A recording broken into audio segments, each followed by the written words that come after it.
Hoje nós estamos conversando sobre o capítulo 23, a obsessão, que é um estudo que Kardec faz, abordando um elemento característico do exercício mediúnico. O que é característico do exercício mediúnico? Dada a própria condição de percepção que o médium tem da ação dos espíritos. Então, Kardec desenvolve o raciocínio desse capítulo 23, voltado para o exercício da mediunidade, para o médium. Então, ele traz alguns exemplos voltados para o médium. Então, nós vamos trabalhar a ideia da obsessão com foco no médium e vamos trabalhar também com foco no não médium, porque a obsessão ela não se dá somente, ela não ocorre, melhor dizendo, somente em médios. Nós vamos, então, trabalhar com as duas características, observando com um pouco mais de atenção o exercício da mediunidade, já que o nosso estudo é voltado para a mediunidade. E o capítulo 23 é voltado para a mediunidade.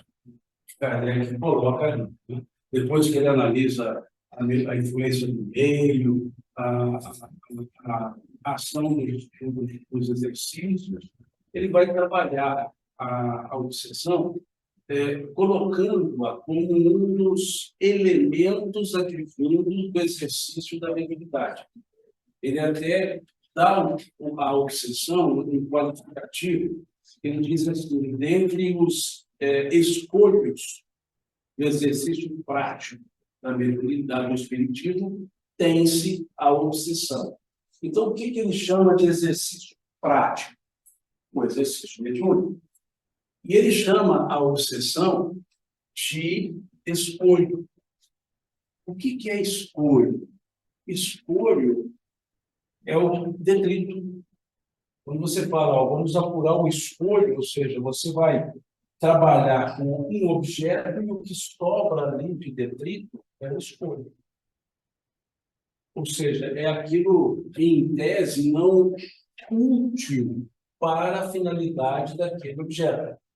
Então, quando o Kardec chama a obsessão de escolho, ele está dizendo que ela não deveria ser para o exercício da mediunidade, mas pode ocorrer como um detrito do exercício mediúnico, por uma questão, né, no caso da mediunidade, por uma questão de capacidade de percepção espiritual. E o que seria esse aspecto, então, da obsessão na mediunidade? Como o médium percebe a presença do espírito, ele percebe, ele recebe de maneira clara o processo obsessivo. Não se faz de maneira oculta. Não é uma presença espiritual que influencia, mas ela não é percebida quando não há a mediunidade. Quando existe a mediunidade, o médium percebe. Ele pode não dar atenção, mas ele percebe. Porque ele percebe a presença espiritual. Ele percebe o envolvimento espiritual. Então, por isso, Kardec chama de escolha. A questão da influência dos espíritos, não há dúvida que ela ocorre independentemente de uma pessoa ter a ostensibilidade mediúnica ou não. Se nós olharmos a questão 459 do Livro dos Espíritos, nós veremos Kardec perguntando aos benfeitores, exerce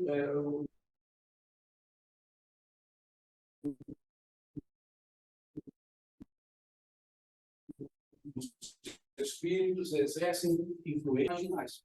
De ordinário, são eles que nos fazem agir.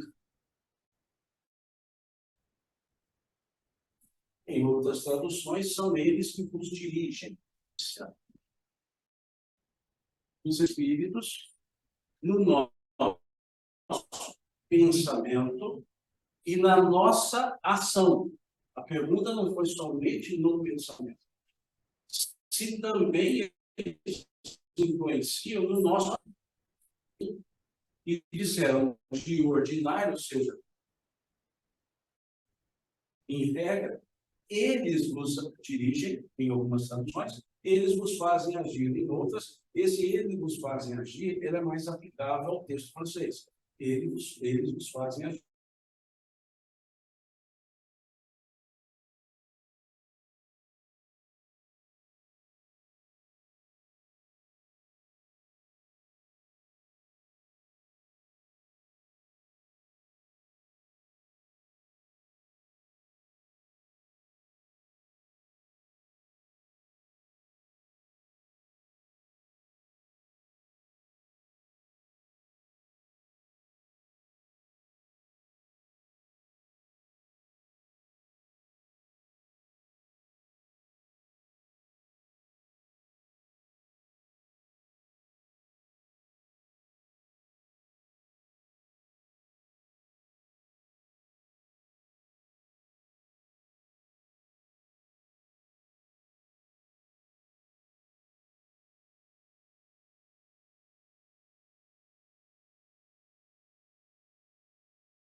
Os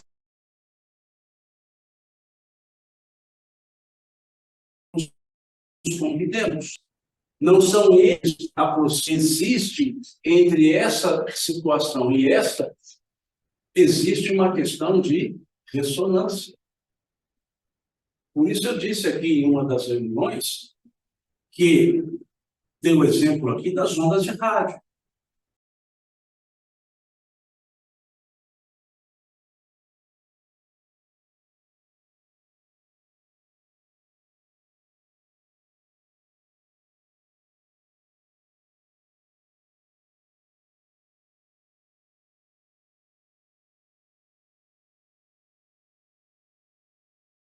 A rádio X. Se eu mudar para X, eu pegarei a rádio X e a X não faz sintonia com aquele rádio.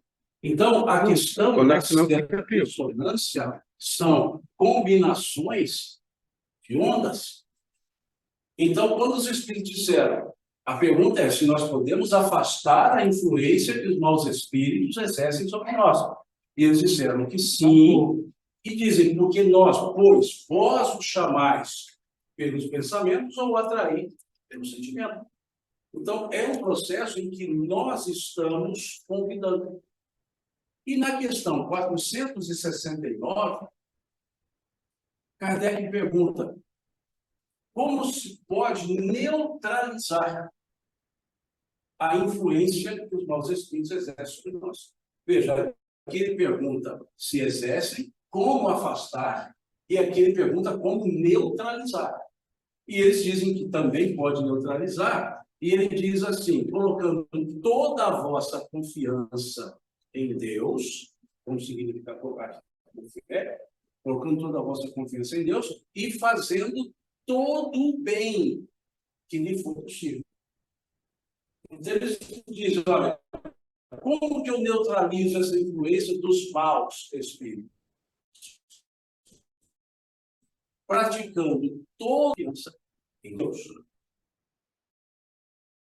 Então, veja como o Kardec desenvolve esse raciocínio lá nessas questões. Como que vai decorrendo a ideia de influencia, posso afastar e posso neutralizar. Então, nós não somos marionetes. Como muitos se apoiam somente na questão 459, e dizem, não, mas eu não tenho força para com os espíritos, que eles é que me fazem agir. Isso no exercício mediúnico é uma justificativa muito usada por os que não querem se esforçar, se educar. Porque eles dizem, não, mas eu não tenho controle, é de lá para cá, é o espírito que vai ser caminhar assim. Não é. Alguma situação. Ah, bom, aí, então, para cá, todo mundo está veja,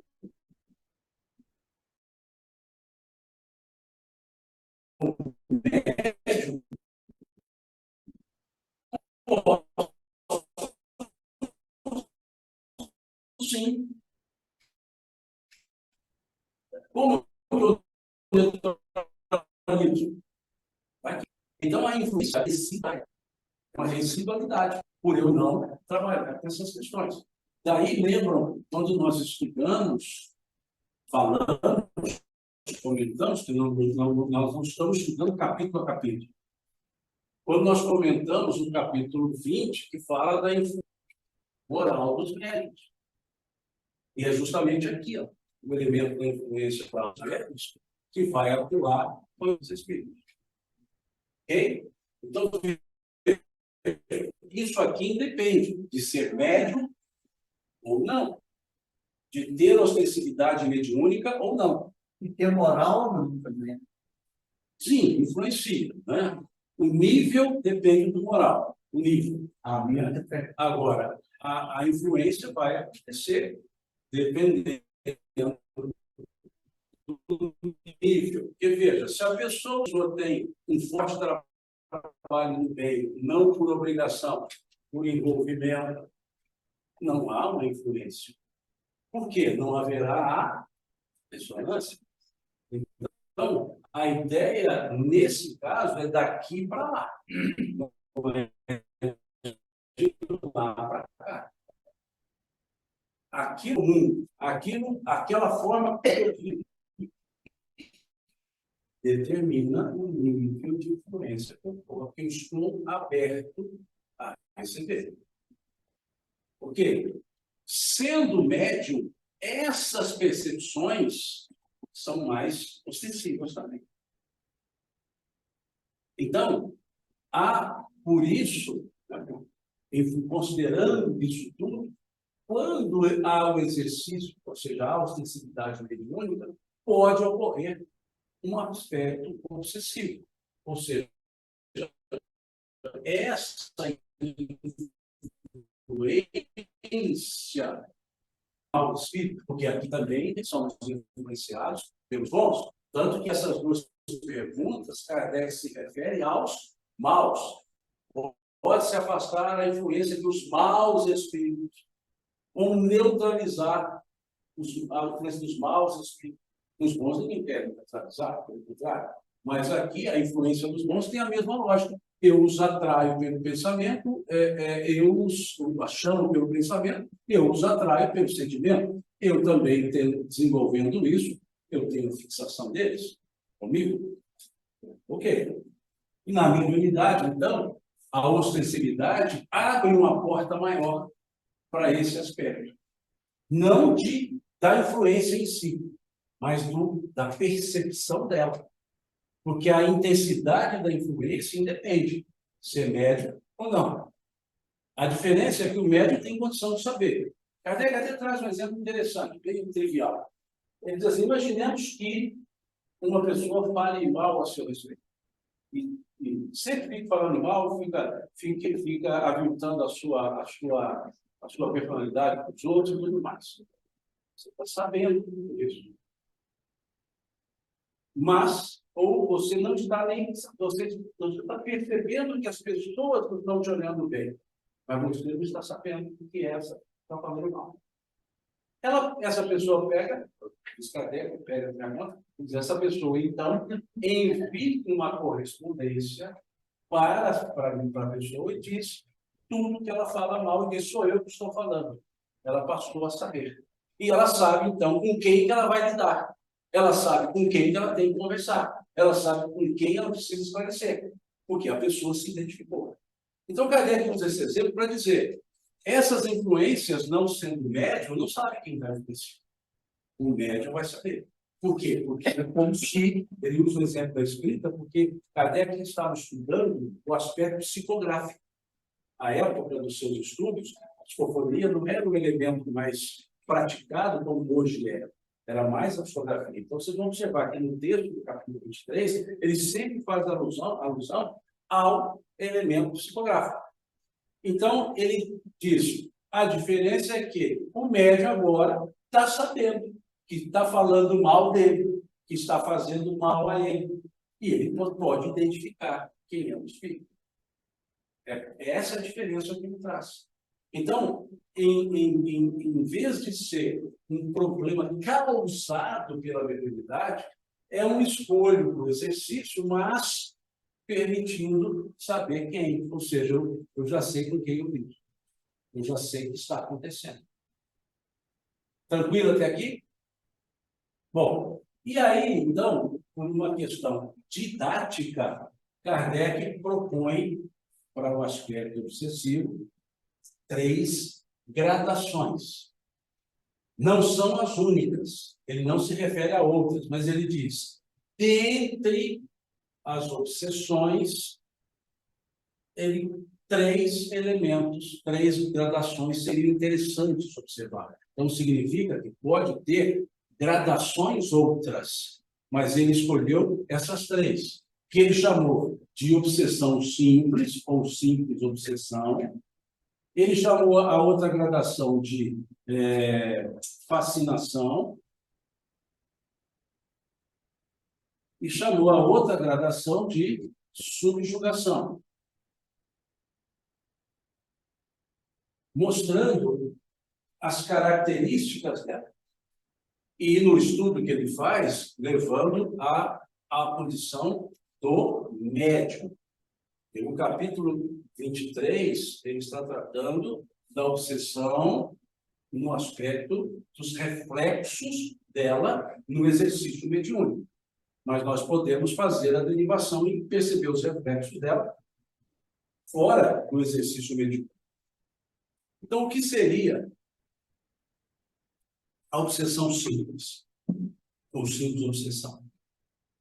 No caso da mediunidade, quando há uma insistência de um determinado espírito em criar obstáculos para o exercício da mediunidade. Por exemplo, um espírito que sempre está tentando se manifestar. Ele sempre está ali tentando, nunca deixa outro, sempre ele. E sempre vem com ideias e comunicações levianas, superficiais, ou provoca efeitos físicos, dependendo da circunstância, nós já estudamos sobre a mediunidade de efeitos físicos, provoca efeitos físicos, se manifesta, se apresenta fora das condições ideais, ou seja, em quaisquer ambientes, quaisquer horários, mas não vão além disso. Não leva a constrangimento mental, não leva a constrangimentos físicos, fica nesse aborrecimento. E diz ele que, nesses casos, o próprio médium pode atuar. Ou seja, pode haver, a ação pessoal. O que é isso? O médium sabe disso.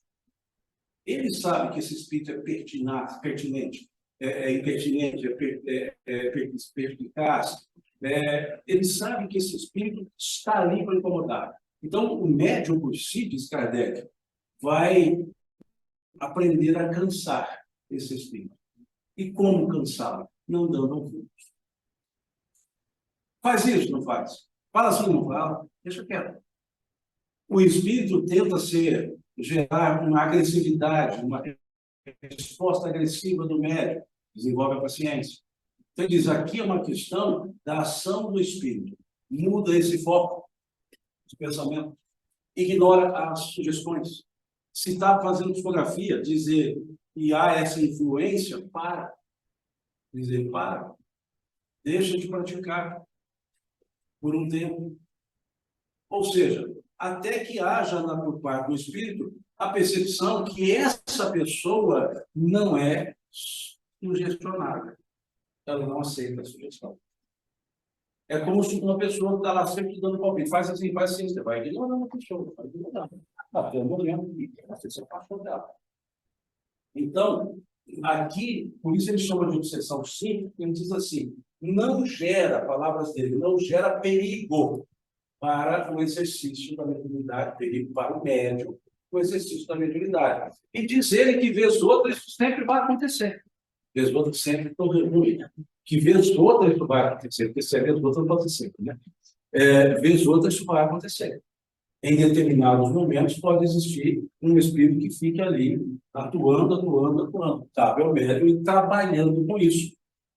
Normalmente isso se dá, normalmente, quer dizer frequentemente, normalmente esse nível se dá com os médios iniciantes, com aqueles que ainda não têm uma segurança nenhuma, com aqueles que ainda não estão com a própria segurança da sua faculdade. E pessoas com aqueles que também são um pouco sugestionáveis, impressionáveis, é até o termo que Kardec utiliza, se impressionam demais. E pode até, por receio, parar a atividade. Por receio, não por vontade, mas por receio. Então, é algo que o próprio médium percebe e ele consegue se ajustar. Tempo pode ser curto, pode ser longo, mas é uma ação que ele pode tomar, pessoal. Trazendo no campo do não exercício mediúnico, continua a ação pessoal. E aí o que acontece? Como não há ostensividade, a pessoa não vai ouvir, ela não vai ser testada publicamente, ela não tem ostensividade. A pessoa vai analisar a si mesma, percebendo que aquele tipo de pensamento não condiz com o que ela pensa. Percebendo que aquele tipo de atitude, eu estou dando risco com Samuel, estou impaciente, e aquilo é do nada. Ela então começa a perceber que, pelo seu comportamento, há algo que foge à normalidade dela. Ela então vai se autopoliciar. Por que eu estou impaciente? Não tem motivo nenhum. Olha, eu vou fazer um exercício aqui e ter a paciência. Eu vou ter a paciência para lidar com isso, eu vou ter o equilíbrio para isso, eu não vou dar atenção a isso. Isso não é meu. Veja, é a mesma coisa que o médium está fazendo com o espírito. Quando o espírito fala, não fala, faz, não faço.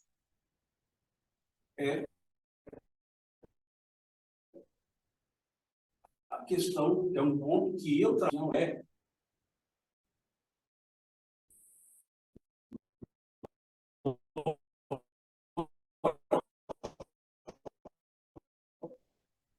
Nós vimos aqui, como distinguir os pensamentos sonoros daqueles que nos são sugeridos. Então, a gente vai percebendo isso. Por isso, eu disse também na reunião passada a importância do autoconhecimento. Não é um exercício filosófico. Autoconhecimento, não. É eu começar a saber como sou, como eu penso, como eu penso a respeito das coisas. E, de repente, eu estou agindo de maneira assim. Eu passo a ter preconceitos que eu não tinha. E a pessoa, se observando, ela consegue se ajustar. E aí veja, a ressonância vai diminuindo. Porque se eu dou atenção à impaciência, fico impaciente, o que está acontecendo? Um processo de ressonância. Não intencional, mas está acontecendo. Se eu paro e me analiso, não é assim, eu sou assim. Não é natural isso. O que está acontecendo? Não tem sentido eu fazer isso. E falo, olha, me desculpa, ontem eu fui agressivo, não sei, me desculpa. Se caso eu ficar alguma vez agressivo, me fala. Se eu te falar alguma coisa que você nota que é diferente, minha força, minha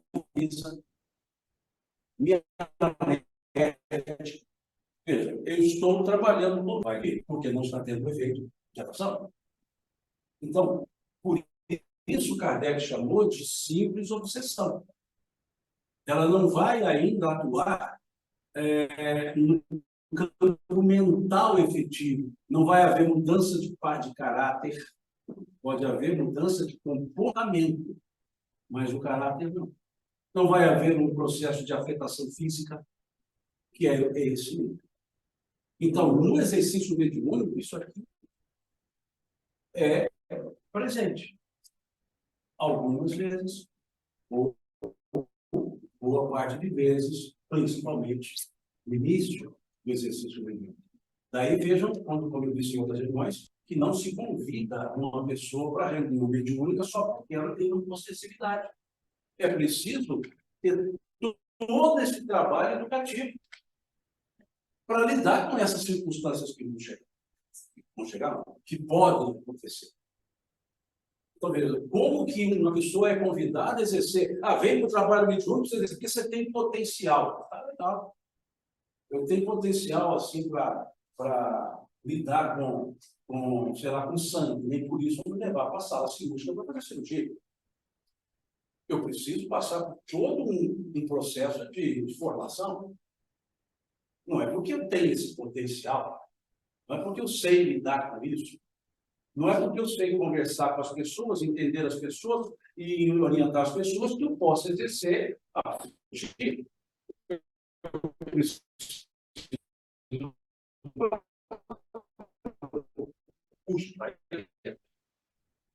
Senão, eu posso proibir. Existe educação, existe seriedade, no isso nós estudamos lá no primeiro encontro, aquela ideia da seriedade que Kardec traz lá no capítulo 26 do Evangelho segundo o Espiritismo. Então, isso é importante, porque pode a pessoa não estar sabendo, ou não estar percebendo, ou não foi educada para lidar com esse escolho. E aqui piora. Vou falar lá. Pois não. O Eduardo pergunta, Simão, a obsessão pode ser também de encarnado para encarnado? Procuro insistentemente afastar o médium de seus trabalhos. Podem essas pessoas estarem sob influência de espíritos que, não conseguindo chegar até o médium, buscam pessoas próximas para, assim, alcançar o seu objetivo? Pode. Pode, mas não quer dizer que sempre é assim. Pode ser que os familiares não queiram por incompreensão, por não concordar, por ser de uma religião específica. E pode também ser por influência espiritual. Então, nós não podemos dizer que quando o familiar não quer, é influência espiritual. Não necessariamente. Pode ser uma questão pessoal mesmo. Não, você não vai. Pode ser até ciúme de esposa, ciúme de marido. Você não vai lá, não concorda, não aceita. Se eu não tiver, você não vai estar. Quantos têm essa violência psicológica sobre cônjuge? Quantos fazem isso? Só por uma questão de ciúme, por si. Outros não, por questões religiosas mesmo, não. Enquanto você for minha filha, meu filho, enquanto você for meu marido ou minha esposa, você não vai, porque isso aí é demoníaco, isso aí. Por uma questão de harmonia, você vai ficar brincando. Espera a conscientização. Nada é feito a custo de um bom relacionamento. Então, tem que ter bom senso para lidar com isso. Então, não quer dizer que é influência espiritual. Aí pode também ser, pode ser que seja influência espiritual, sempre pode, mas não quer dizer que sempre será. Eu disse já no início, eu sou daqueles espíritas que, para colocar influência espiritual, primeiro eu preciso tirar quaisquer variáveis que não sejam espirituais. E vocês verão que a maioria é variável provocada pelos encarnados. A maioria não é influenciada por espíritos. Em quaisquer circunstâncias, não é só esse exemplo que o Eduardo muito bem trouxe aqui, não só esse exemplo. Mas a grande parte dos acontecimentos não tem nada de envolvimento espiritual. Até mediunidades falsas. Então, eu fico com a teoria de Erasmo, né? Capítulo 20 do médio. Melhor rejeitar 10 verdades, aceitar uma só mentira. Por isso, eu falo que eu sou um espírita um tanto cético, né? Com o fanatismo que muitos colocam no meio espírita. Preciso. Aquela leitura. Então, tem mais médium do que uma reunião mediúnica consegue. Pode existir numa casa espírita mais médico do que o que está morrendo. Porque aquele dia você comentou que, se a pessoa vem como médico, talvez é para poder aplicar a mediana e tal. Não trabalhar na reunião mediúnica, tem outros jeitos? Veja que nesse mesma época lá, no sexto mesmo dia, eu comentei sobre isso. Não necessariamente o comprometimento existe. Eu posso ter uma potencialidade mediúnica dentro do meu campo de provas, por um pedido meu para um exercício, não como comprometimento. E eu vou exercer. E não tenho efeitos com relação a isso. Percebeu? É uma questão de, não, eu posso ser útil com isso. Não, isso aqui é para minha remissão. É para minha remissão, o não exercício tem a ver com uma, eu dei o exemplo da comutação de pena. Lembra quando eu dei o exemplo da bolinha? Que, não sei lá se é tão bolinha. Perceba? Então, pode ser também, não, eu gostaria de consumir essa faculdade. E posso não exercê-la. Então, temos vários médios em casas espíritas que não estão na reunião. Estão em outras atividades e não estão sendo, aspas, incomodados por isso.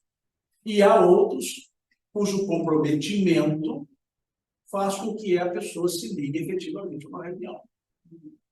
Por um processo de comprometimento, compromisso por comprometimento. E o outro é um compromisso por uma opção.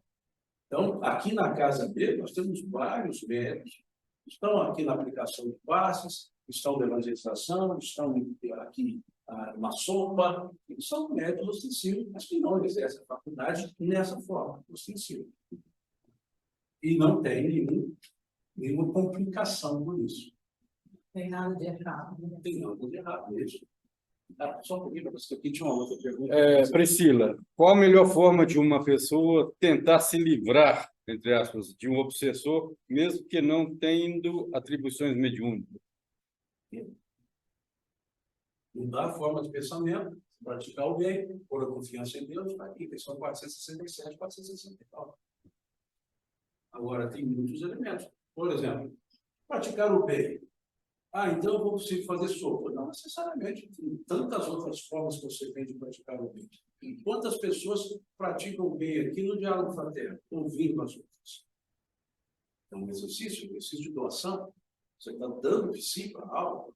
Outras vêm fazer a sopa, outros vêm vão para outro local fazer outro tipo de trabalho. Outros fazem, por exemplo, acompanhamento escolar. Quantas pessoas auxiliam as crianças carentes que estão em escolas e têm dificuldade em deveres escolares, esses casos de casa, e há pessoas que falam, não, eu vou ajudar vocês, faz aquilo gratuitamente para ajudar. Isso tudo é prática do bem.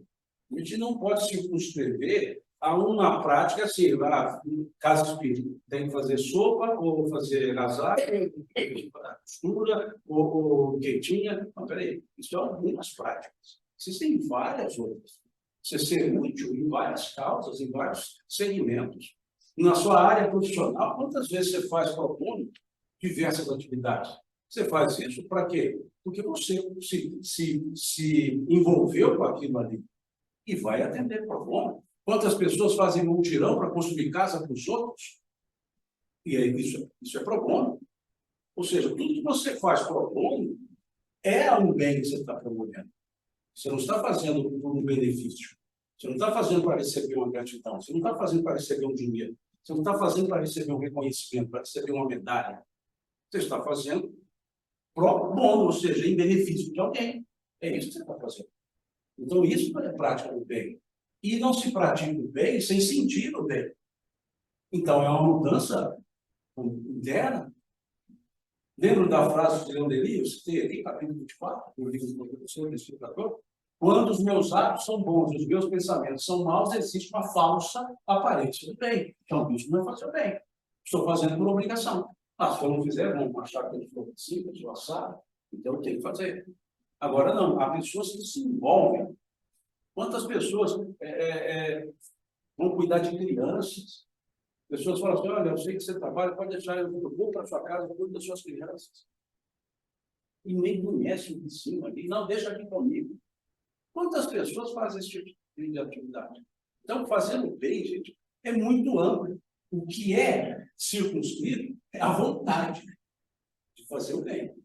O restante são várias opções. Então, isso é um processo de desobsessão. Certo? Pode ser fazer observação? Bom, como pegando a ideia de que a maioria dos médicos não são ostensivos. psicografia, psicofonia, mas tem médicos que recebem influenciação, né? Sempre médico, família, mas nem todos têm essa expressividade. Como separar uma obsessão simples de um senso crítico? E isso pode estar interferindo no seu trabalho, esse senso crítico tão apurado, e interferir no seu trabalho. Sim. Por isso, Fabrício, é que existem as reuniões preparatórias para isso.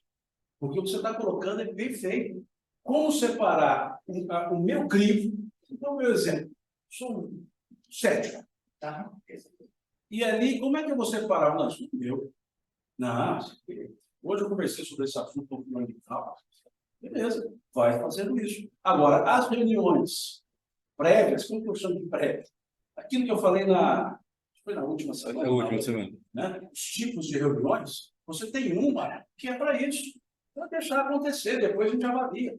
Continua soltando aí, vamos avaliar. Não, hein, Carlos, você tem razão, isso está mais para você. Olha, você está sendo rígido demais para você ser tudo. Deixa eu te explicar por quê. Isso não é para bacana. Por que isso? Aí, veja, essa reunião, para que esse ceticismo não seja uma barreira, seja uma prudência. Então, ou seja, não seja ceticismo, seja prudência. Daí, as reuniões de sensibilização, aqueles que terão percepções espirituais, mas não passarão disso. Então, são sensibilizações. Opa, percebi. Eu sinto influência, mas não tem ostensividade. Aí vem a ostensividade, mas tem um lado anímico. Então, vamos trabalhando com isso. Lembra que eu falei aqui do vaso de jade? Aquela ideia? Ou seja, deixa fluir, porque uma hora vai acabando o anímico, quando há ostensividade. Então, os grupos, as que se reúnem por etapas, é justamente para evitar que esse senso crítico se torne um ceticismo e impeça lá na reunião efetiva, desobsessiva, de ter um médium produtivo e efetivo. Então, por isso, das características das reuniões. Certo?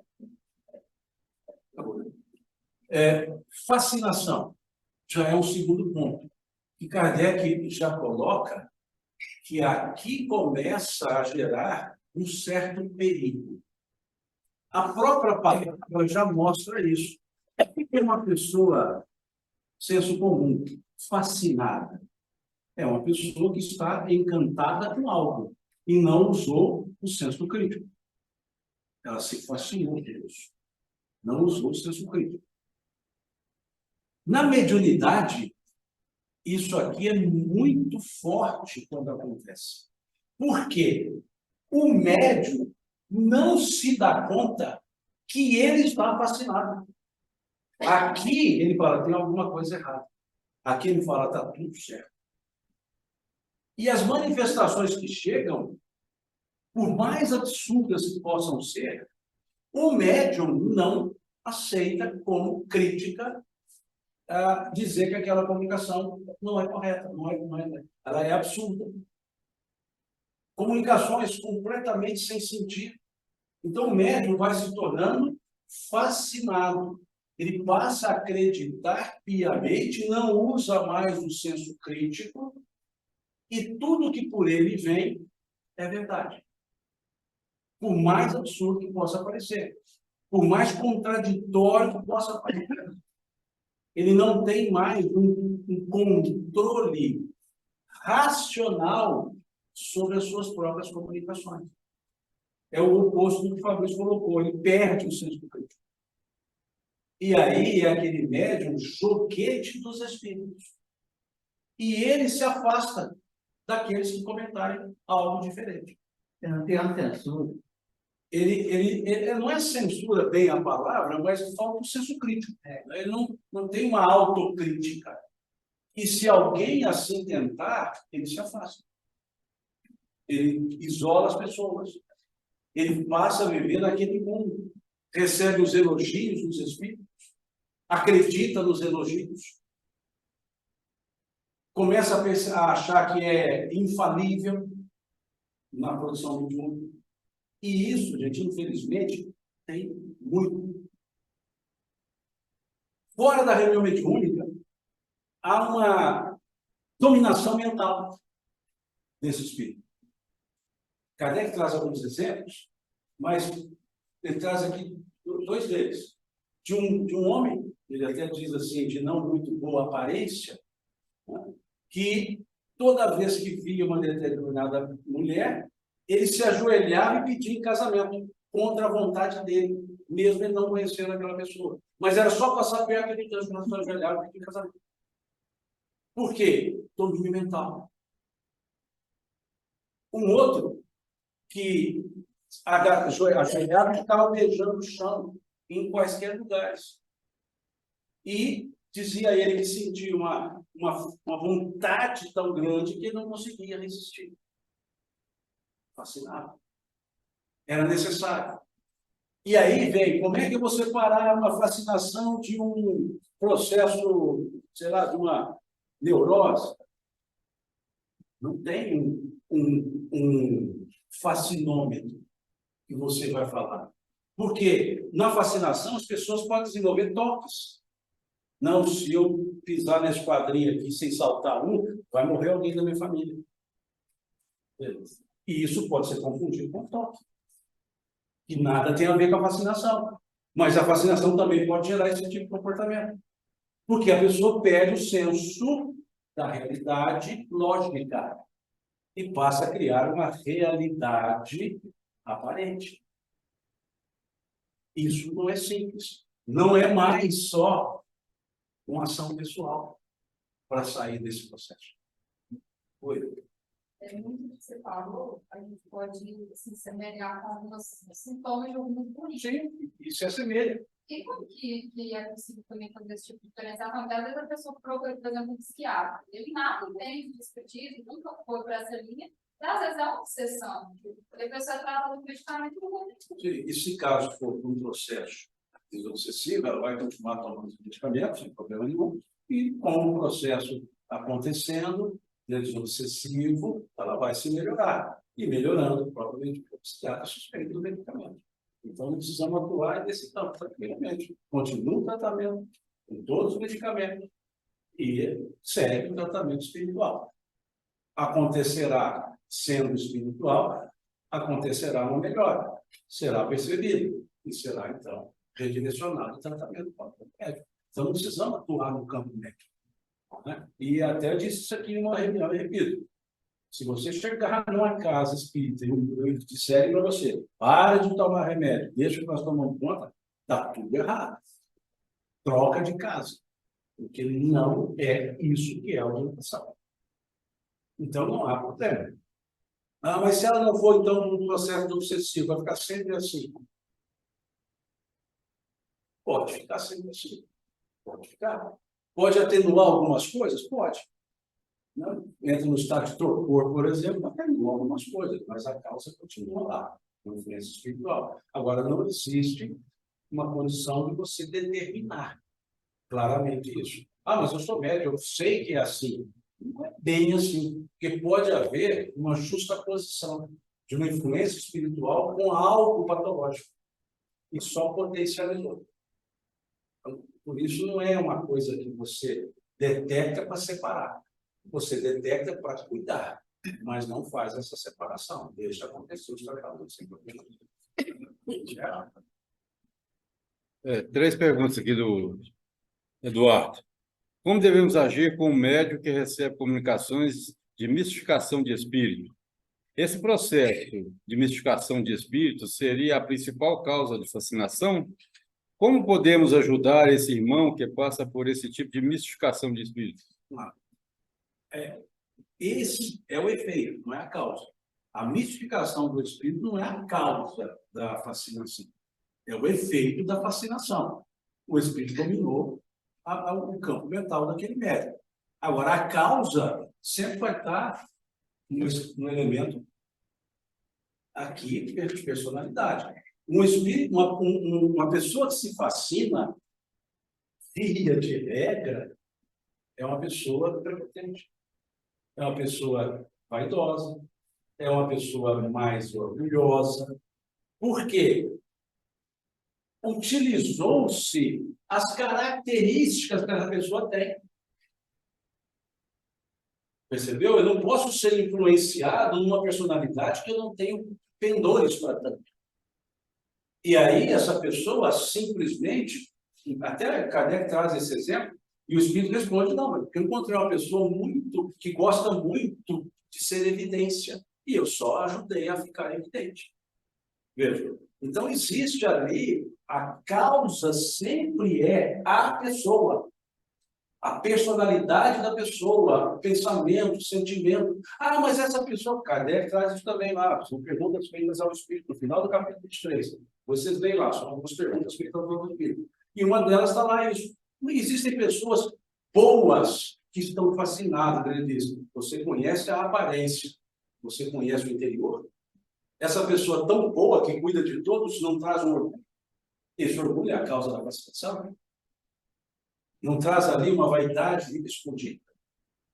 Porque tem gente, por exemplo, que é tão humilde, mas tão humilde, que não aceita ser menos humilde que os outros. Isso é verdade. Não é verdade. Não, ninguém pode ser mais humilde que eu. Eu sou muito mais. É verdade? Ah, eu sou mais doente que qualquer pessoa. Carência. São sentimentos. Pega duas pessoas angustiadas. Escuta um diálogo de pessoas angustiadas. Duas. Essa noite eu não dormi. Aí a pessoa fala assim a outra: tem três. Eu não dormi. Assim, ah, mas você não viu por quê? Não, uma dor na perna, você não tem perna, eu nem sinto mais.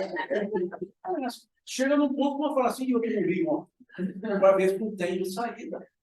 Veja, isso são sentimentos que são captados. Quais são os espíritos atraídos por essas pessoas? Os angustiados.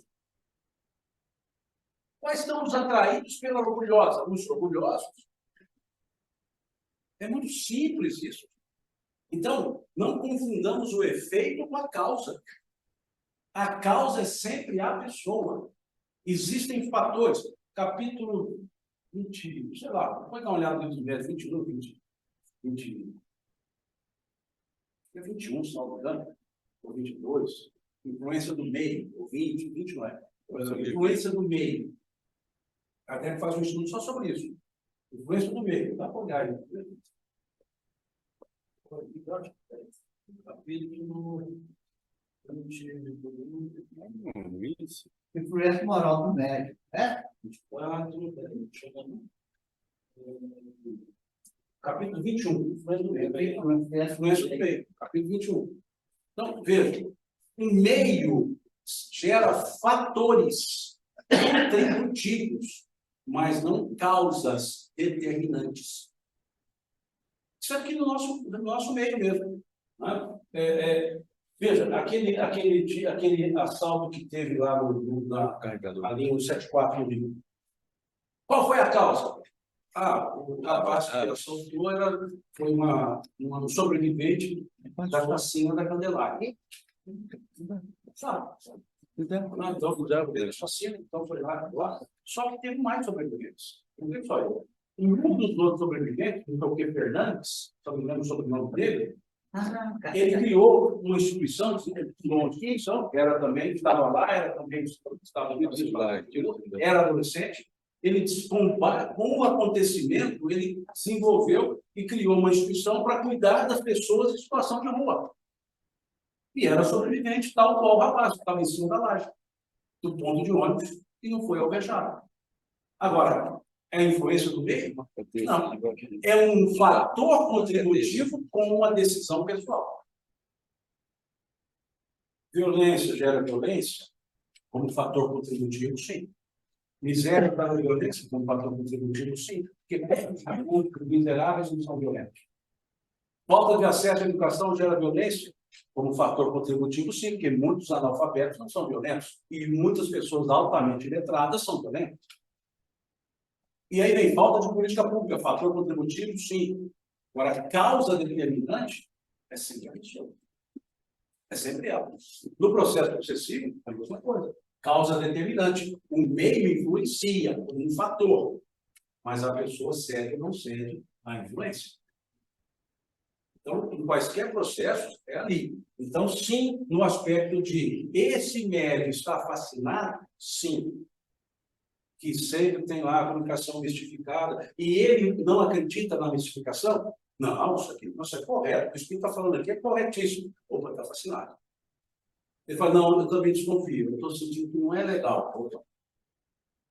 Então depende agora como o médico está reagindo. Ele agradeceu. Entendeu? Como o médico está reagindo? Não, você está desconfiando de mim. Veja o que Kardec coloca. Eu deixei aqui para pegar isso aqui, eu não vou lembrar de cabeça esses 400 itens dele aqui. Veja, reconhece processo obsessivo no médico pelas seguintes características, capítulo 23. Persistência do espírito em se comunicar com o malgrado, pela escrita, pela audição, pela tipologia, ou seja, barulhos, etc., em qualquer outro meio, opondo-se a que outros espíritos o façam. Ou seja, só eu, privilégio. 2. Ilusão que, não obstante a inteligência do médium, o impede de reconhecer a falsidade e o ridículo das comunicações que recebe. Fascinação. Crença na infalibilidade e na identidade absoluta dos espíritos que se comunicam e que, sob nomes respeitáveis e venerados, dizem coisas falsas ou absurdas. Não, mas quem descobravou o espírito é o fulano de tal. Olha o que ele está dizendo. Não, é o espírito, sei lá, Machado de Assis. Qual texto que ele mandou? 3 linhazinhas aqui. Não é ele. Mas Cecília Meirelles, tá? O que ela mandou? A batatinha quando nasce para a rua do chão. Não é Cecília Meirelles, não tem lógica isso. E Kardec, no último capítulo do livro dos Velhos, ele analisa as comunicações. E mostra lá, comunicação assinada por Santo Agostinho. Comunicação assinada por Santo Agostinho. Pronto, essa aqui é falsa, essa não é. Como que ele analisa o teor da comunicação? A trivialidade, a banalidade, que está na comunicação assinada por um espírito que não ia se manifestar para fazer uma comunicação daquela. Então, veja, ele analisa as pessoas de comunicações apócrifas e comunicações sérias. É o último capítulo do livro dos Médiuns. É só olhar lá, que ele vem trazendo, assinado por Sócrates, absurdo. O filósofo daquela estirpe trazendo umas lógicas filosóficas cheias de sofismas. Se ele é que combatia os sofistas.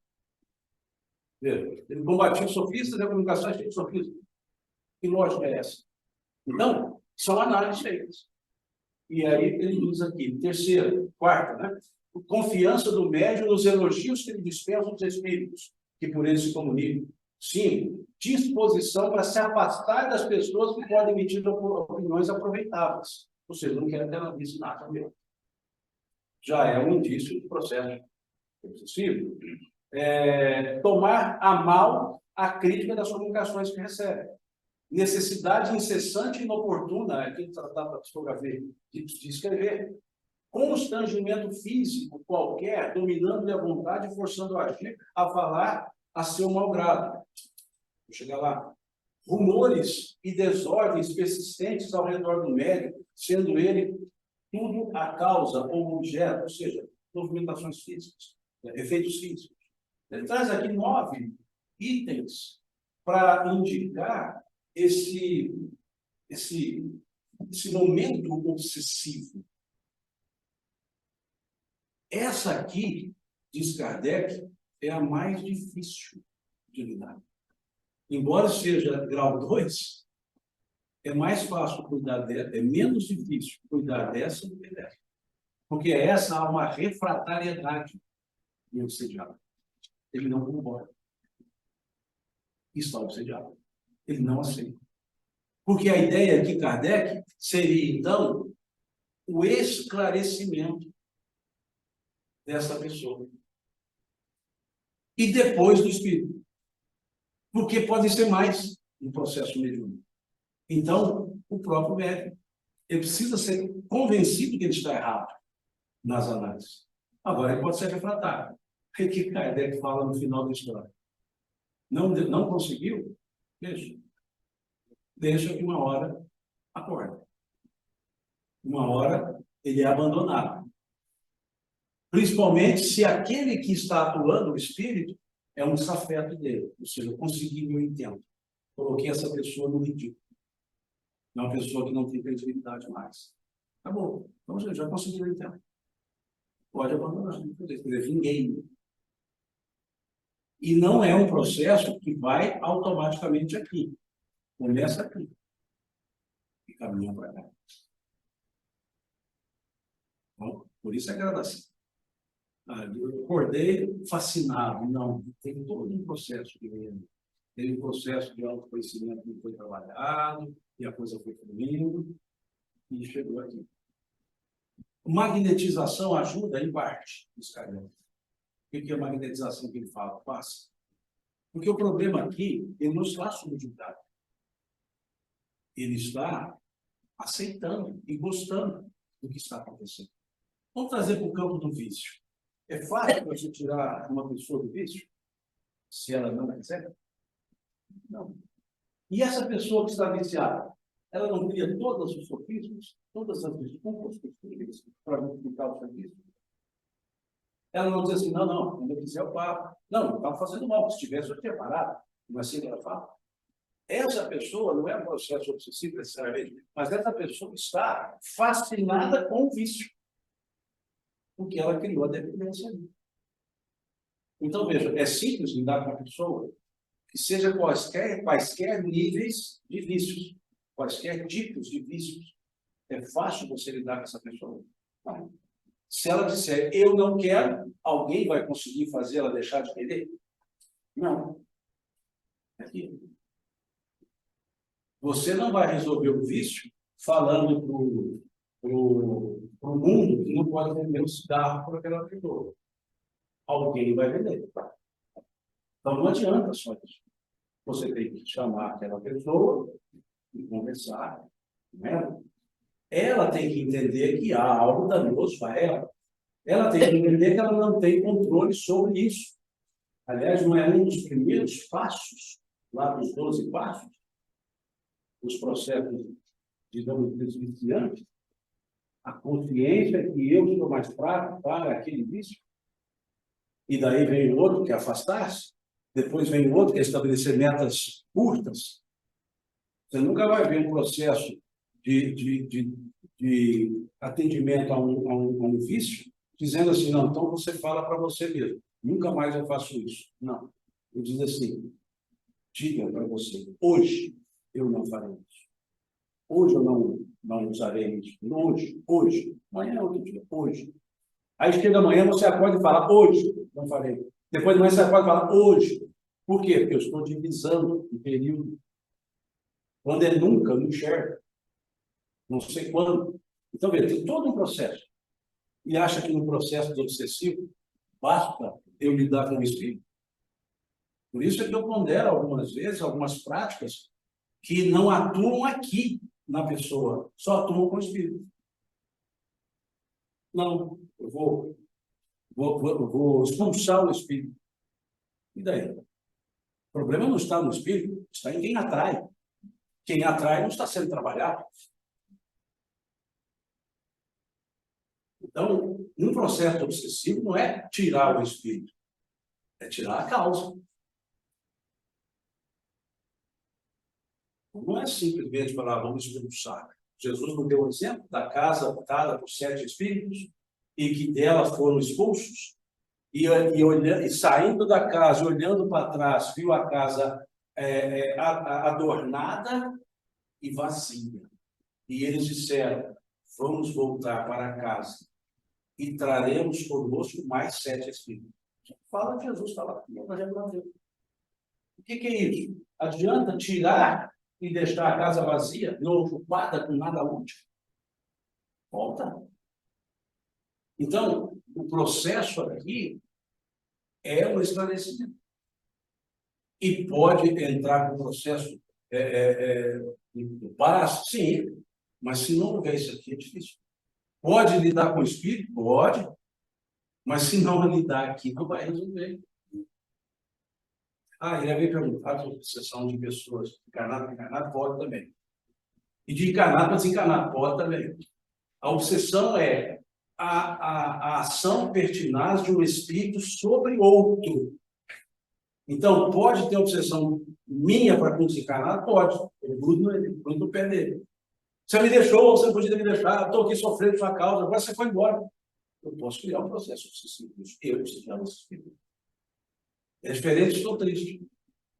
Não, você é o culpado da minha tristeza. Né? Como na letra da música, você é o culpado da minha tristeza.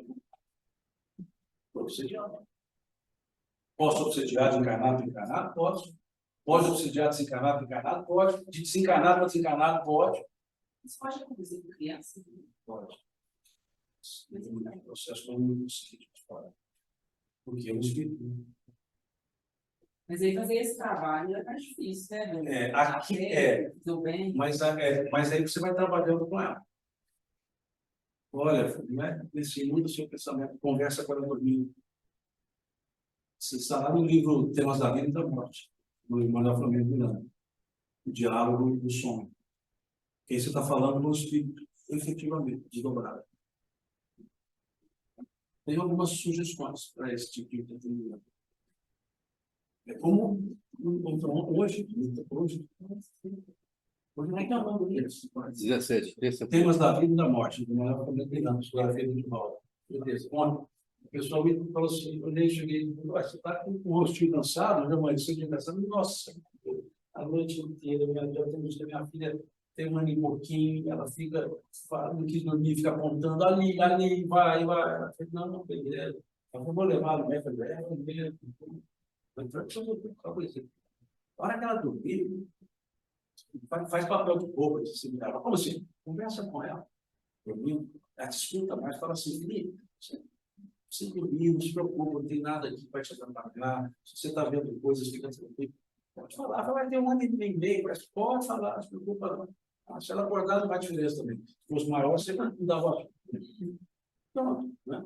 Então, assim, o Chico está doutrinando. Leva o pé, Chico, está certinho, leva. Mas como é que faz isso também? Bom, né? Então, são sugestões que o governo visando o espírito dá em relação a isso. Bom, a subjugação já é um processo que o nome está dizendo aqui. Há um jugo, né, colocado sobre a pessoa. Ele está subjugado. O que é jugo? Na linguagem mais nossa, jugo quer dizer cânula. Né? É aqui que você põe uma juba de boi. Você que chama jugo. Por isso Jesus diz, suave é meu jugo. Jugo é aquele pedaço de pau, né, que você põe, com dois pauzinhos assim, que encaixa na luta do animal. E o jugo direciona o animal para onde ele vai. Você ajustou ali, o jugo mexe, né, e ele vai. Você virou para cá, ele vira. E você sempre conduz. Né? Então, isso é chamado jugo. Não é jugo. Jugo, que é a mesma coisa que nós chamamos de canga. Né? Botou a canga, né? No animal. Então, por que é subjugado? Debaixo de um jugo. Qual jugo? Quem está conduzindo o jugo? Os espíritos. Conduzindo. Ou seja, já não é mais um processo fascinante. Perde-se a autonomia. Há um domínio completo, inclusive corporal, que pode gerar, inclusive, danos físicos nesse processo de subjugação, que uns chamam de possessão. Kardec, no capítulo 23, ele pede que não se use o termo possessão, porque ele não reflete a característica. Primeiro, que possessão pressupõe a ação de um ser devotado eternamente ao mal, ou seja, a possessão é demoníaca. E não há demônio, no sentido de se dar essa palavra, que existe um ser no universo que eternamente está devotado ao mal. Não, existem seres diversos, devotados temporariamente ao mal. Por que temporariamente? Até que ele se esclareça. Se ele se esclarecer, ele deixa de praticar o mal. Então, não caberia. E o segundo aspecto é que possessão pressupõe-se coabitação do espírito próprio e o outro está junto. Isso não acontece. Então, Kardec diz, não se utiliza a palavra possessão. É um processo de subjugação. A pessoa está ali, é ela que está sendo dominada por força de outra. E esse domínio chega a constrangimentos físicos, pode inibir movimentos físicos, chega a influência mental a tal nível que a pessoa pode ser vista, na palavra de Kardec, tá? Que a época usava esse termo, como louca, como demente, eram os termos que usava a época. Por quê? Porque há um processo totalmente subjugado. Aqui Kardec diz que o tratamento, para lidar com isso, só a força de uma força externa pode resolver isso. Por quê? Não tem como esclarecer. Está sem domínio mental. Ela mesma não pode ter uma ação pessoal. Não tem domínio mental. Então tem que ser uma ação externa. Aqui a ação externa com o espírito, conversar, ou seja, o que nós chamamos em nome de diálogo, na doutrinação, ou seja, sim, conversar com o obsessor, e Kardec chama de magnetismo, que nós não temos a prática, né? O passe. Porque essa pessoa não atua sozinha. E aí ele diz que essa força externa tem que ser moralmente maior do que o obsessor. Senão, não é uma força externa. Então, quem for atuar tem que ser maior. Não pode ser maior ou igual. Tem que ser maior do que o que está aqui. Uma força maior do que a força obsessiva. E qual é a força? Não. Conforme nós vimos sobre o moral. Sem moralismo. É uma força. Por isso que na reunião desobsessiva, não interessa que nível está, quando vem a força externa, ela tem que ser superior. Agora, ser superior, a própria força não vai se dizer superior. Lembra de uma possessão, né, na linguagem do Evangelho, né, e uma subjugação na linguagem espírita? Lá no Evangelho de Mateus, em que um pai chega para Jesus e fala: Senhor, meu filho está possesso, dominado por um espírito impuro. Ora ele se joga no chão, ora ele se joga no fogo. E já falei com os seus discípulos e eles não conseguiram expulsar o demônio. Veja, aí Jesus disse: homens de pouca fé, e advertiu. Jesus advertiu o jovem do espírito imundo foi sair. Aí os discípulos chegaram para Jesus e perguntaram a ele: Senhor, por que nós não conseguimos expulsar esse demônio? Ele disse: pois essa casta, dizendo na tradução, né? Essa casta só se expulsa com jejum e oração daquela força externa. Ou seja, sendo pior. E vocês não são. Eu para dizer: vocês são tão capenga quanto eles. E não adianta querer usar uma fórmula. Aí é onde Kardec pondera. Por exemplo, ele traz exemplos de um jovem, né, nesse processo julgado, que fizeram novenas, celebraram missas, usaram formas exorcistas. A questão não é essa. A questão é que essa força externa tem que ter um poder mais forte aqui. Não é dizendo em nome de um terceiro.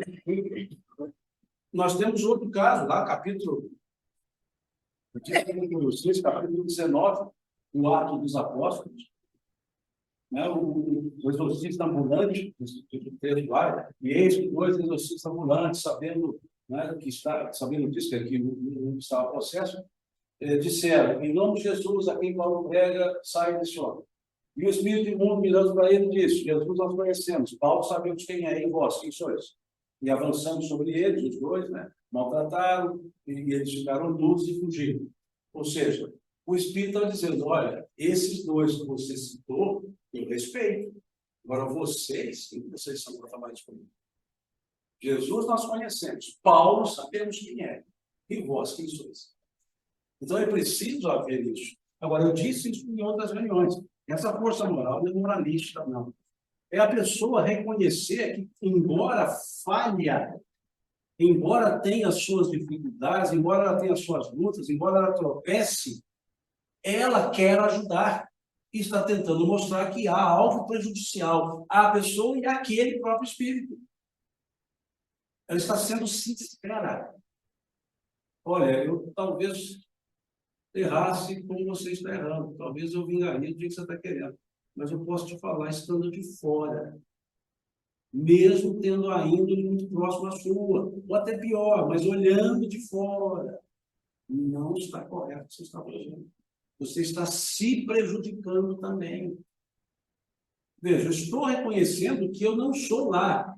Eu não sei o que é bispo, mas sempre fala que tem boa bispo também. Não tem boa bispo, deve ser má bispo. Até hoje só encontrei as falas de uma bispa. Né?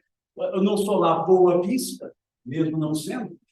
Eu não sei o que é bispo, eu tenho que procurar saber o que é isso. Minha mãe falava isso toda hora para mim. A gente pode atuar aqui, reconhecendo essa limitação. Agora dizer, não, você está errado, eu não faria isso, eu faria isso, faria muito pior. Porque ele está vendo o pensamento desse médico, dessa pessoa, ele sabe quem é essa pessoa, o que ela está exalando. Ela está exalando falsidade. Meu irmão, você fala mal de todo mundo, pensando que somos irmãos aqui, você não conhece, aí vai. Então, é preciso esse reconhecimento. Isso é a força externa mundial para atuar aqui. Sim, eu pergunto a você. Não, o cuidado que deve se ter nesse mesmo, mesmo esteja sendo julgado. Para esse cuidado, é necessário levá-lo lá na reunião ou não? Não. A presença dele. Pelo contrário. E quem fala isso é Kardec, está lá no capítulo 3. Não se leva para a reunião mediúnica que precisa ser tratado. A reunião mediúnica lida com os espíritos, não lida com o encarnado. Esse encarnado será levado para um diálogo com a Terra, será conversado com ele, será feito o tratamento do passe, água frutificada, nessa fase, aqui esclarecimento, mas levar para a reunião, não. Veja, você está levando alguém desequilibrado, que pode se manifestar, e não adianta conversar com os espíritos, porque a situação é dele. Pode levar alguém que já pode estar com comprometimento físico, pode piorar. Como é que é isso? Aquele caso que você Então, fez na vontade, ele acaba sendo julgado. Ali é um caso interessante, aquele lá. Naquele momento, ela não tinha controle sobre as suas manifestações. Mas ela não era subjugada, porque em outros momentos estava perfeita lucidez. Foi um momento ali muito efetivo. Né? E o exemplo que eu dei lá, quando eu atender a moça lá. Entendeu assim? Olha, podia vir aqui dar um passo agora, vamos lá. E quando chegava, não era só um passo, um processinho mais delicado. Mas havia ali, sim, naquele momento, ela não tinha controle da sua casa. Então, eu não conversei com ela. A conversa ia com os filhos, não com ela naquele momento. Depois, lembra que eu disse? Conversamos, sugerimos o tratamento e o diálogo fraterno para ir trabalhando com isso tudo. Essa pessoa, depois não tive mais informação, não tive mais contato. A informação é que estava tudo bem. Depois de um tempo, como é que foi que ele está? Não, está tudo bem, não encontrei mais a pessoa. Aliás, a gente nem a conhecia, não foi a casa, não seria capaz de voltar à casa dele. Kardec não fala sobre a autoobsessão, mas há livros de apoio que trazem essa modalidade. Poderia falar algo sobre a autoobsessão? O livro que colocou aqui diz da Sueli Caldas. Sim, sim. São terminologias. Né? No livro Obsessão e Obsessão, cheguei a trata esse assunto. Não é só ela, não. O Martins Peral também trabalha. É uma terminologia para poder separar a obsessão externa, ou seja, a real obsessão. Porque, veja, a obsessão é a influência pertinaz de um espírito sobre outro. Tecnicamente, não tem como eu falar que eu estou auto-obsediado, que eu sou um espírito atuando sobre mim, e não sobre outro. Mas para separar aquilo que é próprio daquilo que é externo, passou-se a usar o termo auto-obsessão. Por exemplo, você está se auto-afligindo. Você criou para você mesmo um pensamento fixo, que não há nenhum espírito atuando com você, só você mesmo. Você criou para você, por processos até inconscientes, um processo, por exemplo, de culpa. E esse processo de culpa se obsedia por isso. eu não mereço, eu não sou capaz de... Isso é o que se coloca como uma auto-obsessão. Não há um processo externo. Então, para facilitar o entendimento, dentro do conceito de obsessão, ou seja, perda de certos controles, não, mas essa perda de certos controles é por você mesmo. Então, você está se auto-obsediando. É igual a pessoa que fala autopasse. Veja, aí a pessoa vai dar um autopasse. O que ela faz? Para que isso? Se a energia dela está saindo dela e voltando para ela. O autopasse nada mais é do que a prece por si mesmo, que é um processo de interiorização, que é um processo reflexivo, que é um processo de meditação. Agora, eu uso o termo autopasse para facilitar o entendimento. É mais um termo retórico do que um termo de descrição. Então, a auto-obsessão é uma forma retórica de dizer que a pessoa inconscientemente está se prejudicando. Quantos comportamentos vêm do processo inconsciente?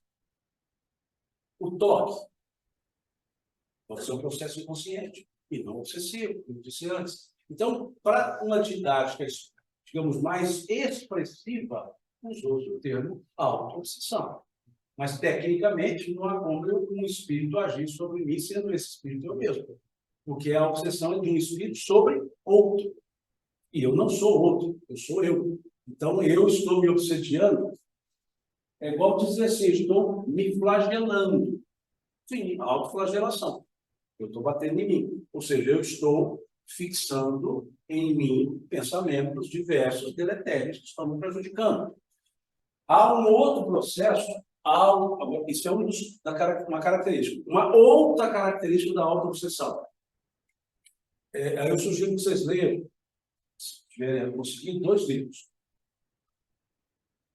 Vidas de Outrora, do Eliseu Rigonati, muito interessante, e A Psiquiatria em Face da Reencarnação. A Psiquiatria em Face da Reencarnação já tem edição nova, do Dr. Inácio Ferreira, mas não é mediúnico. O Dr. Inácio Ferreira escreveu esse livro quando ele, o Dr. Inácio, estava encarnado. É diferente dos livros que ele se manifestou, né, vamos dizer assim. Esse livro é escrito por ele. Ele escreveu esse livro, depois escreveu um outro chamado Novos Rumos para a Medicina, 2 volumes. Esse até, eu creio que não editaram mais. A edição que eu tenho é lá, dos anos 50, salvo engano, 50, 60, por aí.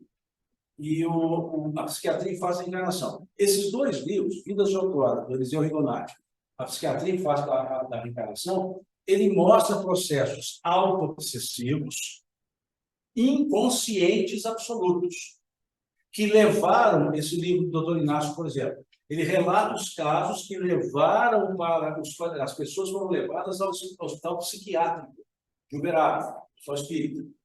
E lá chegavam com a ideia de que estavam obsediadas. Doutor Inácio que transformou lá em espírita, antes é só Não, porque ele já era doutor. né? Ele foi um médico contratado para atuar. Ele relata o seguinte: essas pessoas chegavam e aí vinha, não, obsediado. O centro falou que estava obsediado. Ok. Quando eles analisavam, e aí existia um trabalho feito juntamente ao hospital, existia um trabalho mediúnico desenvolvido, que era coordenado por Dona Maria Modesto Cravo, uma médium com capacidade, potencialidade mediúnica notável. E ali eles percebiam, quando evocavam o espírito, que era a própria pessoa, que trazia pesos reencarnatórios de consciência de tal monta que elas vinham quase convulsivas já, as culpas do passado. Aquilo vinha numa forma convulsiva e elas perdiam o domínio da sua consciência. Era como se o subconsciente carregado do passado afetava o consciente daquela pessoa. E ela entrava em desequilíbrio mental.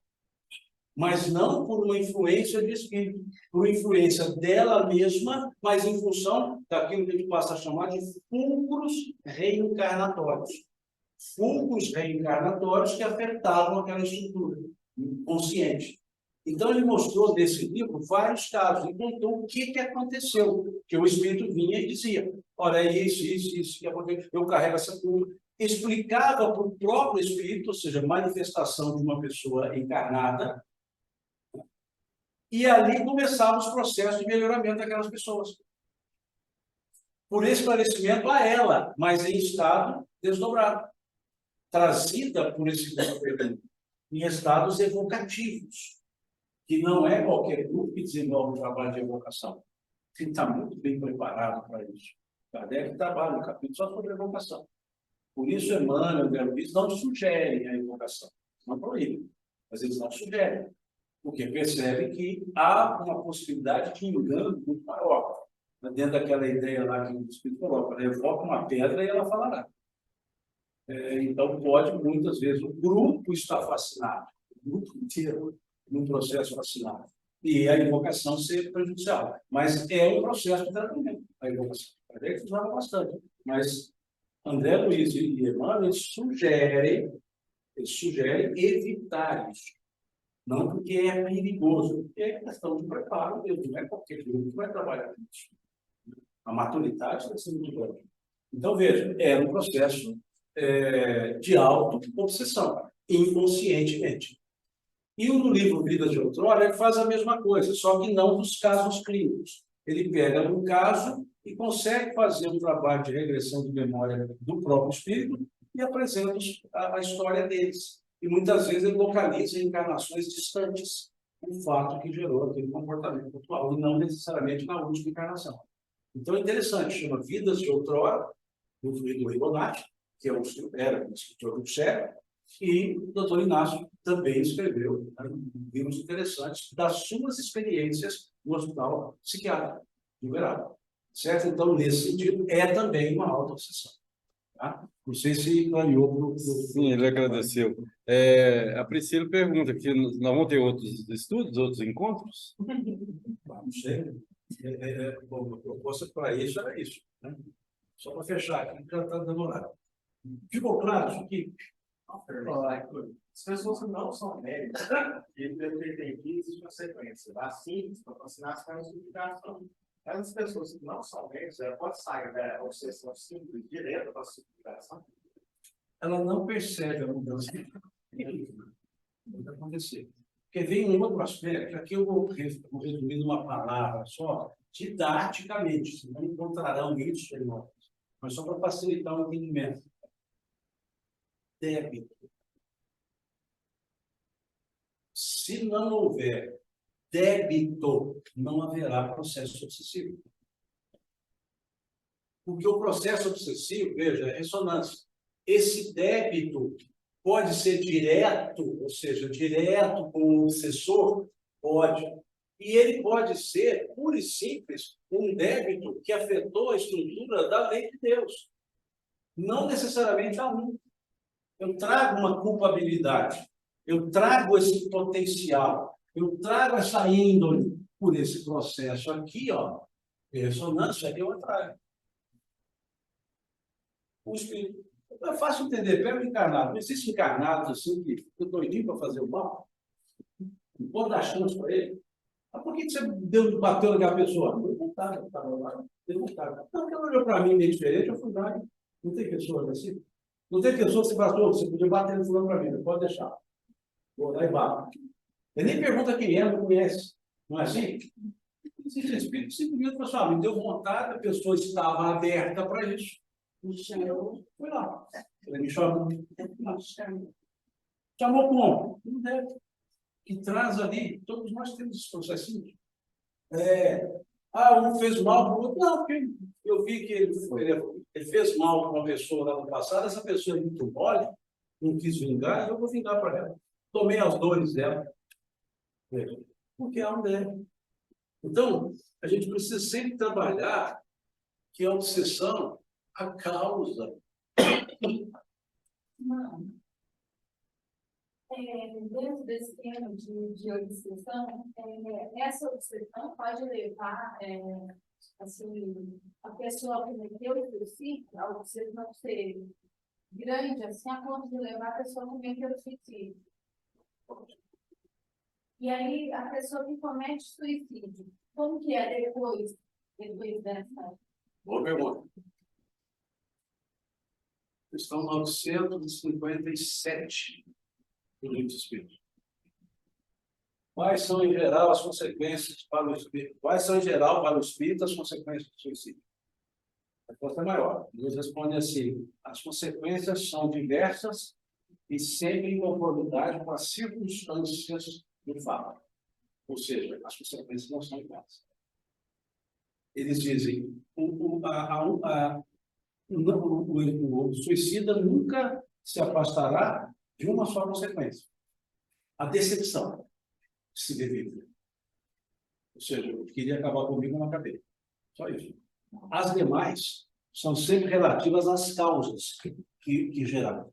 Então, vamos lá. Deixa eu só pegar o livro do Espírito. Esse tipo de resposta eu já gosto de ler ipsis verbis, para não ter segundas interpretações.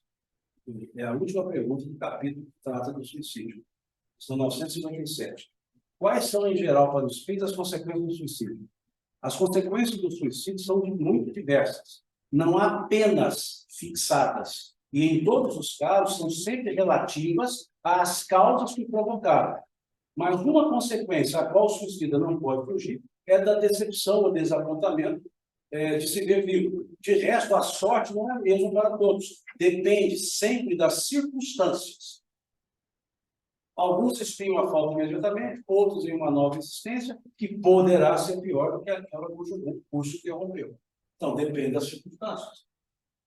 Só que, veja, para isso acontecer, isso aqui existia.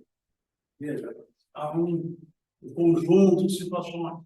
Mas, mesmo assim, é diferente de uma pessoa deliberada, que deliberadamente pode colocar isso. Vamos mais, vamos sair do campo da obsessão. Sou materialista.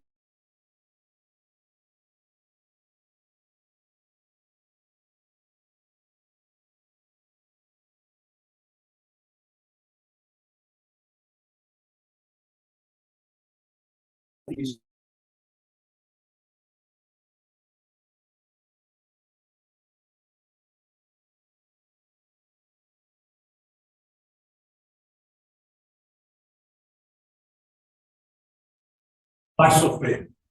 Não necessariamente.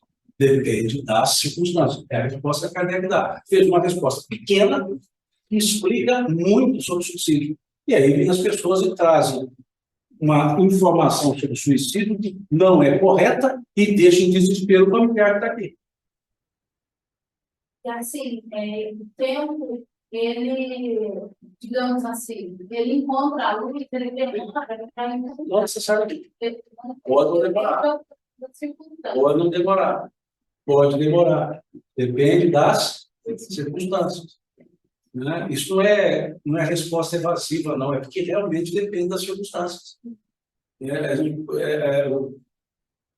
O Raul Teixeira, ele conta de um amigo dele, que espírita, bastante, muito estudioso, e todas as vezes falava em morte, ele falava assim: vamos mudar assunto.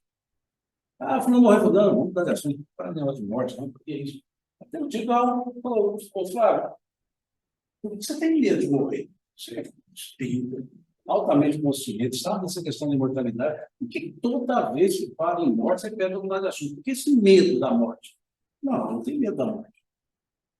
Mas como não tem medo? Não, tem vergonha. Eu tenho vergonha de morrer. Porque, veja só, morre um católico, ele disse assim. E ele chega lá no céu, e eles vão perguntar a ele assim: você foi à missa? Fui. Confessava? Confessava. Comungava? Comungava. Morre um evangélico, um protestante. Você lê a Bíblia, você seguiu os preceitos, você pode lembrar. E morro eu. E chega lá e pergunta um monte de coisa que eu não faço. E sei que tinha que fazer. E para mim não basta dizer que eu fui ao céu, tomei paz, porque isso não vale. Então não vou entrar. Então eu estou tentando ver se prorroga o máximo, eu consertando aqui. E essa é uma realidade. Se você olhar o capítulo 7 do livro Céu e Inferno, Código Penal da Vida Futura, é o artigo 11 desse capítulo 7. São 33 artigos desse capítulo. No artigo 11, Kardec diz que uma mesma falta praticada por pessoas diferentes tem expiações diferentes em função da atenuante ou da agravante que gerou o fato. Então, qual é a atenuante? O desconhecimento. Qual é a agravante? O conhecimento. Então, veja, está no artigo 11 desse Código Penal. É tranquilo para ser lido, são 33 artigos só, fácil. E dá uma ideia desse Código Penal da vida futura excepcional. E mostrando claramente isso. Quaisquer expiações nunca serão iguais, porque as pessoas não são iguais. Então, tem agravante, tem atenuante. Irmão, você já leu o livro Ícaro, é mentira, do Damastor, Ícaro? O Ícaro vem do livro. Do médico, como é que chama o médico? O médico lá do Ícaro é Damastor. Mas é um livro não mediúnico, é um livro intuitivo. Tem 2 volumes. São Gilson, o médico. Então não. Ele explica no início até mesmo, né? Participou do INED junto com o INDH. Ele explica que é processo intuitivo, e ele foi escrevendo, e essa intuição, essa inspiração vem do Espírito Damastor, que narra a história de Santos Dumont. Né? Ele usa o termo Ícaro redimido, porque vai mostrar ali, segundo a inspiração dele, e aquele suicídio de Santos Dumont se dá dentro do processo depressivo, mas se dá mais por não reconhecimento da autoria dele como inventor, do que pela que se diz na literatura comum, que usou o avião para a Revolução de 32, etc. Então, esse livro vem contando essa história. E narra a encarnação dele, que durou poucos segundos, para que eles tivessem um choque anímico, para quebrar essa vinculação, essa auto-obsessão, essa vinculação mental, e depois ele encarna efetivamente para o nascimento e continuar de vida, sem citar nomes onde encarnou, nem nada. Então, resumidamente, essa é a ideia do livro, né? O Ícaro redimido, do Gilson, Dr. Gilson, médico, pelo Espírito, por inspiração do Espírito da Damastor. Então, ele explica bem, aí vem a seriedade do médico, né? Ele mesmo coloca, inspirado, deixa claro. Né? Então, inspirado pode ter diversas divagações. Como um livro belíssimo que narra a história do cristianismo, chamado A Esquina de Pedra, do Wallace Leal, que ele também diz, inspirado. Ele narra a história do concílio de Nicéia. Quer dizer, até chegar no concílio de Nicéia. Mas ele deixa claro, inspirado. Então, os médiuns sérios, eles distinguem. É mediúnico, não, é inspirado. Não, eu sei que não é meu, porque eu não conhecia muito desses fatos, mas vinha as ideias, me inspirava e eu ia fazendo alguma coisa no meio, me inspirava. Tá? Então, esse o Ícaro é inspirado. Certo? Bom, ficou claro por aqui? Deu uma ideia? A proposta aqui que nós tínhamos era essa, era nós fazermos esse encontro mais ou menos 8 encontros, para a gente refletir sobre o aspecto da mediunidade. Ótimo. A sugestão, leitura do livro dos médiuns, fundamental para quem quer continuar a ideia.